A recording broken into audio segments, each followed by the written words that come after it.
En el año 1961, Carroll Shelby se presentó en las oficinas de General Motors con una idea clara en la cabeza. Tenía en un taller de Inglaterra un chasis británico, liviano y ágil, pero le faltaba un motor Chevy de bloque para ponerlo a rodar. Shelby no era un cualquiera pidiendo un favor. Ya era reconocido y respetado, ya había ganado el trofeo de Le Mans y entendía de motores y de velocidad como pocos hombres en el mundo. Sabía perfectamente lo que ese chasis podía llegar a ser. Les prometió a los directivos de General Motors que, si le daban ese motor, construiría un auto capaz de barrer con todo en las carreras de deportivos a nivel mundial. General Motors lo mandó de vuelta con las manos vacías, pero Shelby no se rindió. Cruzó la ciudad y le llevó su propuesta a Ford, ahora con una nueva meta: dejar al Corvette fuera de combate en cada pista de carreras de todo Estados Unidos. Ford le abrió las puertas por completo. En apenas 2 años, el auto que Shelby construyó con los motores de Ford estaba destrozando a los Corvette, de tal manera que el propio ingeniero jefe del Corvette en General Motors puso en marcha un programa secreto para construir el Corvette más potente jamás creado. 550 caballos de fuerza, 860 kilos, un auto tan violento a alta velocidad que ningún piloto que se sentara en él podía decir honestamente que tenía el control total. Después, la cúpula de General Motors ordenó destruir esos autos. Solo 5 sobrevivieron. Hoy valen alrededor de $8 millones cada uno. Y el ingeniero que los salvó lo hizo escondiéndolos de su propia empresa. ¿Cómo consigue un hombre trabajando dentro de la empresa más grande del planeta salirse con la suya en algo así? Carroll Shelby nació en Leesburg, Texas, en 1923, hijo de un cartero rural. Desde niño arrastraba una válvula del corazón defectuosa que lo acompañaría toda su vida. Después de un fallido negocio de granja avícola, un amigo lo invitó a correr con un MG prestado, y Shelby resultó ser sorprendentemente rápido. A mediados de los años 50 ya corría por todo el mundo, apareciendo en los podios vestido con petos a rayas como si acabara de salir de un granero. Sports Illustrated lo nombró piloto del año 2 veces. En 1959, condujo junto a otro piloto un Aston Martin hasta la victoria en las 24 horas de Le Mans, tomándose pastillas para el corazón bajo la lengua entre relevos para evitar que su corazón enfermo se detuviera. Su médico le dijo que una temporada más lo mataría. Se retiró en 1960. En las 24 horas de Le Mans, el siguiente movimiento de Shelby fue el que cambió para siempre las carreras americanas.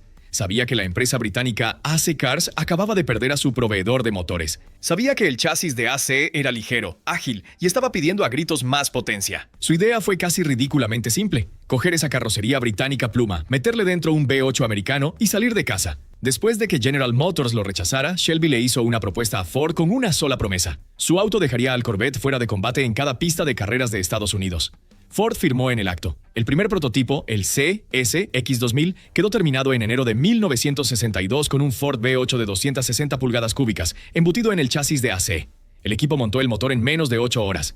El auto terminado alcanzaba los 96 km por hora en 4,2 segundos y superaba los 246 km por hora. Esas cifras hacían que el Corvette de producción pareciera estacionado. Shelby llamó a su auto el Cobra. Pesaba unos 950 kilos. El Corvette Stingray pesaba 1450. Esa diferencia de 500 kilos no era una grieta, era un cañón. Y cuando Dave McDonald y Ken Miles arrasaron en las carreras de Riverside en febrero de 1963 con un contundente doblete del Cobra, el mensaje para Chevrolet fue imposible de ignorar. McDonald había sido el mejor piloto de Corvette de Chevy. Shelby se lo había robado. El Cobra no solo era más rápido, también se estaba llevando a la propia gente de Chevrolet. En el otro lado de esta guerra había un hombre que había escapado de cosas mucho peores que un rival de carreras. Zora Arkus Duntov nació el día de Navidad de 1909 en Bruselas, en una familia judía rusa.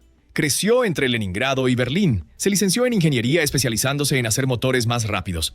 Trabajó brevemente con el equipo de Gran Premio de Mercedes, se casó con una bailarina del Folies Bergère y huyó de la Europa ocupada por los nazis a través de España en 1941. En Nueva York, Duntov diseñó la legendaria conversión de culatas de válvulas en cabeza Ardun para el motor Ford Flathead V8. Corrió en Le Mans 4 veces. Luego, en enero de 1953, entró en el motorama de General Motors en Nueva York y vio por primera vez el prototipo del Corvette. Era precioso y mecánicamente pésimo, con un débil motor de 6 cilindros acoplado a una transmisión automática. Duntov miró aquel auto y vio todo lo que podía llegar a ser si alguien con verdadero coraje le ponía las manos encima. Le escribió al ingeniero jefe de Chevrolet, Ed Cole, adjuntó un informe sobre el comportamiento de los autos a alta velocidad y consiguió que lo contrataran el 1 de mayo de 1953. En pocos meses escribió un memorando interno que se hizo famoso argumentando que si Chevrolet quería vender autos rápidos, Chevrolet tenía que ganar carreras. Ese memorando se convirtió en la idea rectora del programa Corvette durante los siguientes 20 años. Duntov llevó el V8 de bloque pequeño al Corvette. Después llegó el famoso árbol de levas Duntov. Cayeron récords de velocidad en Daytona y en Pikes Peak.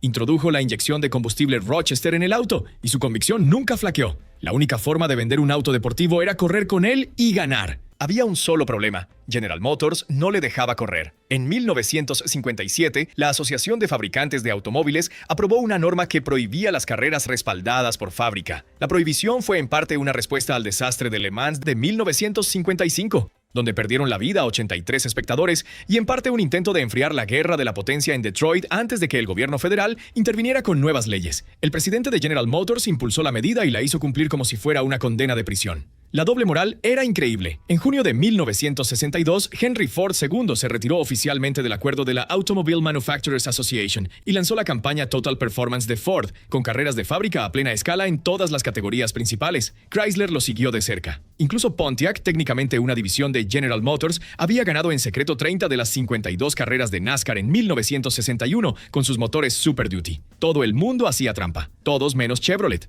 El presidente de General Motors, Frederick Donner, era un hombre de números, no un hombre de autos. Su razonamiento era simple. General Motors no existía para fabricar autos, existía para ganar dinero. Su presidente, John Gordon, llegó a impedir que Buick presumiera de una prueba de resistencia porque se parecía demasiado a una carrera. Estos eran los hombres que controlaban el destino del Corvette.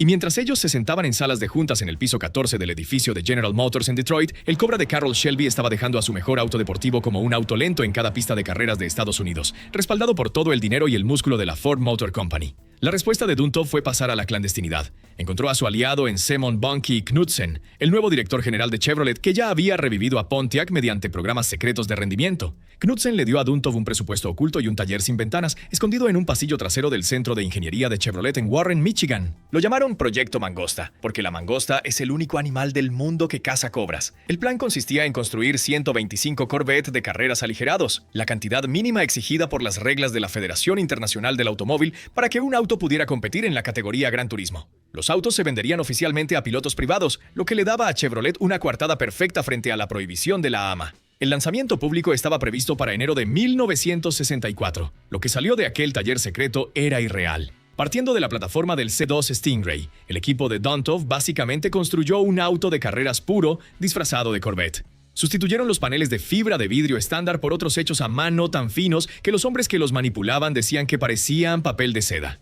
Reconstruyeron por completo la estructura interior de acero en aluminio, cambiaron todos los cristales por plexiglas y despojaron el interior hasta dejar la fibra de vidrio desnuda, con moqueta azul y un volante de madera. El auto terminado pesaba unos 860 kilos. El Stingray de producción pesaba 1,450. Duntov había recortado más de 540 kilos. El motor era aún más impresionante. Duntov diseñó personalmente las culatas para un V8 de bloque pequeño, totalmente en aluminio, de 377 pulgadas cúbicas. Con cámaras hemisféricas, 4 carburadores Weber de doble garganta y montaje lateral alimentaban el combustible. La potencia rondaba los 550 caballos a 6,400 revoluciones por minuto. En un auto que pesaba menos que un Mazda Miata moderno, eso se traduce en aproximadamente 1,6 kilos por caballo. El Cobra rondaba los 2,9. Sobre el papel, nada en el mundo podía tocarlo. Llevaba frenos de disco Girling en las 4 ruedas, 2 años antes de que los frenos de disco llegaran al Corvette de producción. Llantas de magnesio Hallibrand con fijación rápida, una caja de dirección de aluminio, brazos de suspensión perforados, un depósito de combustible lo bastante grande para carreras de larga distancia, entre 136 y 174 litros. Todo en ese auto decía una sola cosa: esto es un arma. Y fue construido con un único objetivo.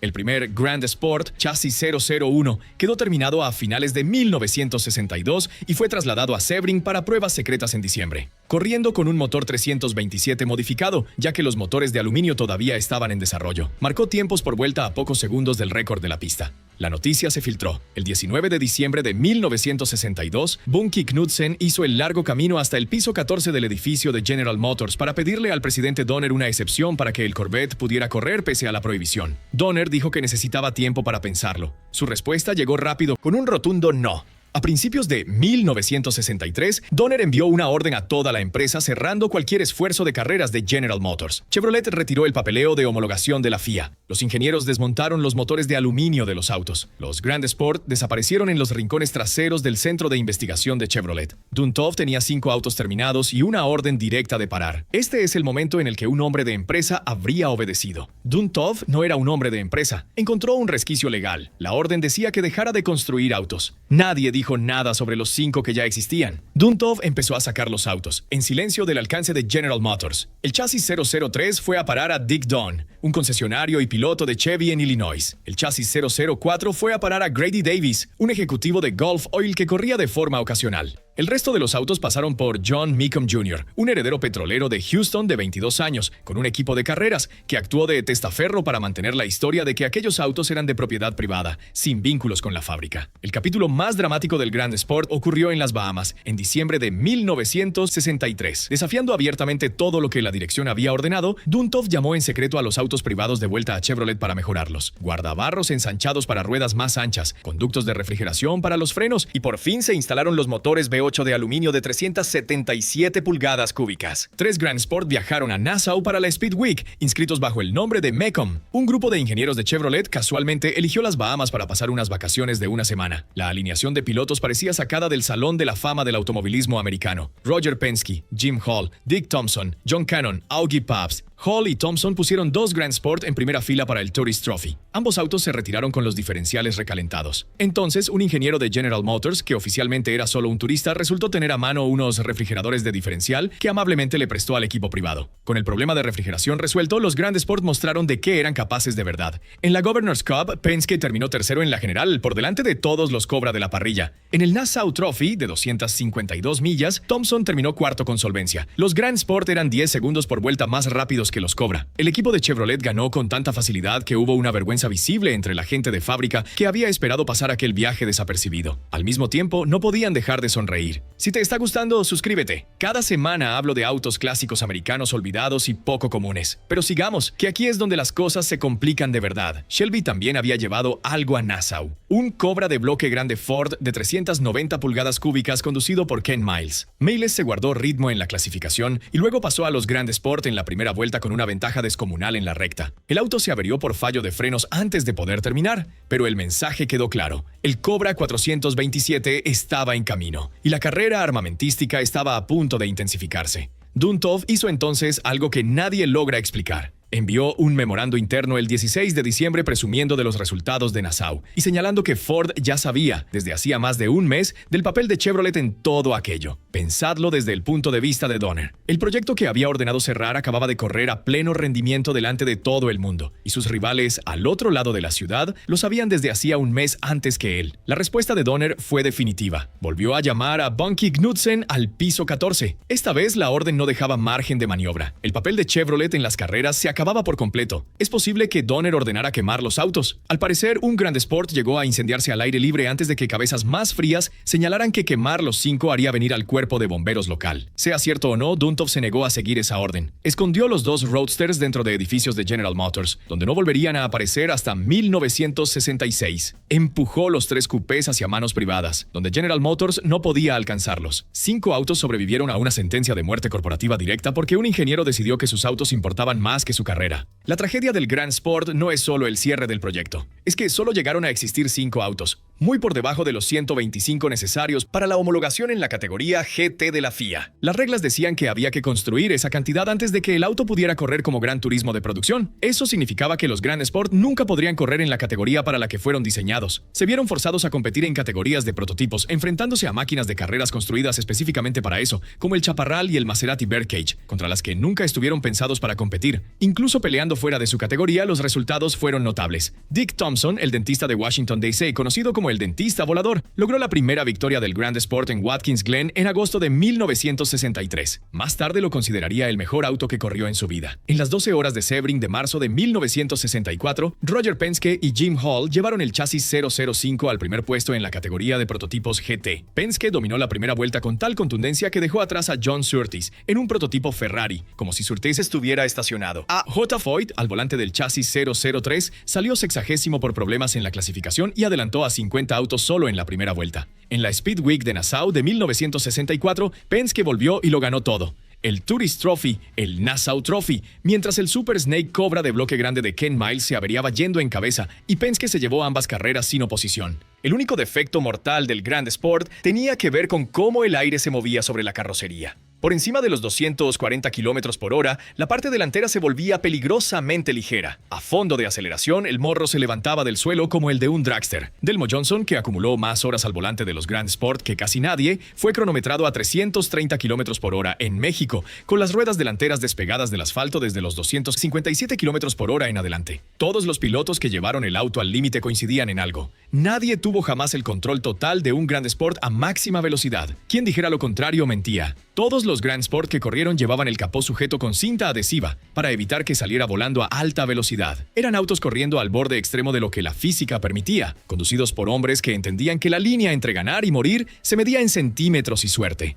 Los 5 autos han sobrevivido hasta hoy, repartidos entre colecciones privadas y museos. El chasis 001 pertenece al coleccionista de Cincinnati Harry Yagi, comprado en 2002 por, según se dice, $4,2 millones. El chasis 002 se encuentra en el Simeone Foundation Museum de Filadelfia, el único Grand Sport original sin restaurar en el mundo, todavía con las marcas de sus carreras de 1966. En una subasta de 2009, las pujas por ese auto alcanzaron $4,9 millones sin llegar al precio de reserva. El chasis 003 permanece en una colección privada del coleccionista Larry Bowman, quien lo adquirió en 2004 por una cifra que nunca fue revelada. El chasis 004 vive en el Revs Institute de Naples, Florida. El chasis 005 pertenece al antiguo ingeniero de Corvette Bill Tower. Las estimaciones actuales sitúan cada auto entre $6 y $8 millones. Duntov los vendió a los pilotos privados originales por entre $3,000 y $6,000 cada uno. Esas cifras por sí solas dicen que el mercado cree que algo quedó sobre la mesa. Y la pregunta que persigue a todo aficionado al Corvette es evidente.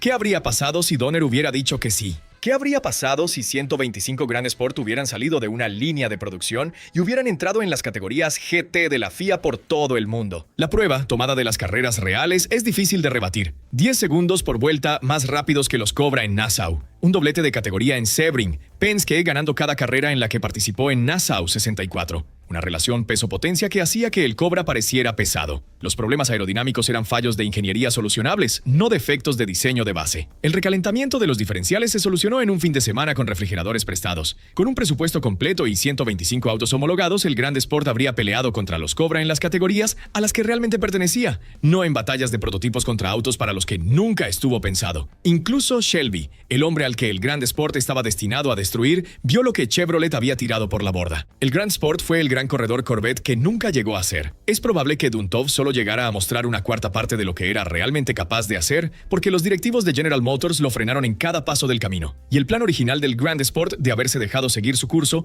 podría haber cambiado el desenlace de todo el programa Cobra. El hombre que ganó la guerra sabía que había tenido suerte. Duntov nunca presumió del Grand Sport. Según sus propios estándares, fue un mazazo tosco y sin pulir, algo que nunca recibió el acabado que merecía.